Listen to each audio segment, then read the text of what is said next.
ధన్యం. కోట శ్రీనివాసరావు గారి స్థానం మాత్రం ఇంకెవరు పూరించలేరు, అది సత్యం.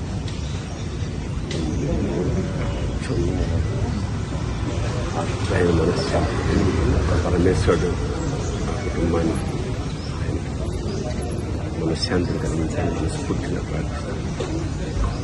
మాకు కూడా కొన్ని వందల వేల అనుభూతుల్ని మిగిల్చిన కోట ఇవాళ కూలిపోయింది.